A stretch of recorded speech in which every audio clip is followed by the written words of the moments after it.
শুভ সকাল বন্ধুরা, কেমন আছো তোমরা? আশা করছি তোমরা সকলেই খুব ভালো আছো আর আমরাও ভালো আছি। বেশ কয়েকদিন মধ্যিখানে আনন্দ করে নিলাম। আর ওখানে বাবা সেই যে বাড়ি গেছে, এই খালি ফোনেই কথা হচ্ছে। আর বাবা এখন বেশ ভালো আছে, কিন্তু এই বিয়েবাড়ি টিয়েবাড়িগুলো ছিল বলে একদম আমি আর সেখানে পৌঁছাতে পারিনি। আজকে মনটা আর একদম মানছে না, মনে হচ্ছে একবার গিয়ে দেখা করে আসি, সামনে থেকে একটু কথা বলে আসি।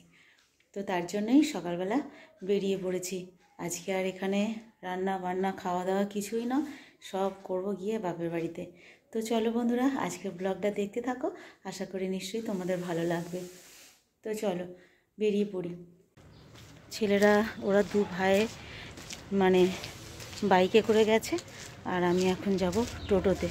বর্মশাই তো এখন যেতেই পারবে না, যা হবে বিকেলে, ও হয়তো বিকেলের দিকে যাবে।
আমিও পৌঁছে গেলাম। ছেলেরা একটু আগেই পৌঁছে গিয়েছিল। তারপর আমি গিয়ে দেখলাম যে বাবা একটু স্নান টান সেরে বাইরেটায় বসে আছে। দেখে না মনটা একটু শান্তি হলো, জানো তো। আর আমিও একটুখানি বসে রোদ্দুরটায় আমিও একটুখানি গল্প করলাম। আর এদিকে মা কিছু কোটা বাটার ছিল, সেগুলো একটু কুটে বেটে রেখেছে।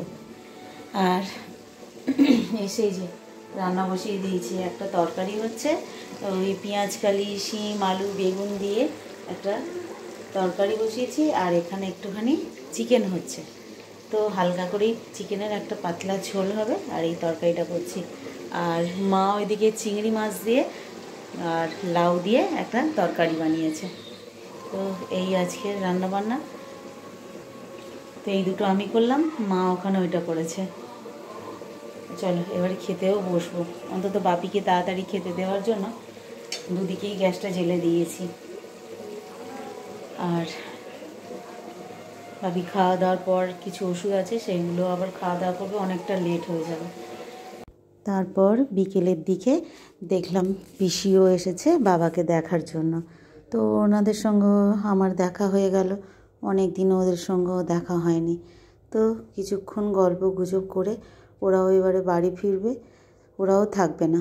মা অনেক করে বলল যে একটুখানি আজকের দিনটা থেকে যা না, সবাইকেই বলল, আমাকেও বলল, পিসিকেও বলল, কিন্তু কেউ থাকবে না, ওরাও বেরিয়ে যাবে। আর তারপর আমিও খাওয়া দাওয়া করে রাত্রিরে ফিরব। তো এই যে আমরাও রেডি হয়ে গিয়েছি, আমরাও বেরিয়ে যাব। আর সবাইয়ের একসঙ্গে খাওয়া দাওয়া হয়ে গেছে। তো চলো আমরাও এবারে বাড়ি ফিরি। আর ওই যে ওরা এখনও বেরোবার নাম নেই, এই ঠান্ডার মধ্যে তাড়াতাড়ি বাড়ি ফিরতে হবে। আর এই মাত্র বাপের বাড়ি থেকে চলে এলাম। মা বলছিল রাত্রিটা থাকতে, কিন্তু আর থাকলাম না, চলেই এলাম, একটুখানি কাজ আছে বলে। আর রাস্তায় এত ঠান্ডা সে আর বলার নয়। দাঁতগুলো একদম পুরো ঠকঠক ঠকঠক করছে। আর এবছর 2024-এ মনে হচ্ছে যত মানে ছেলে মেয়ে ছিল আর কি, সবাই এই বছরে বিয়ে করে ফেলছে।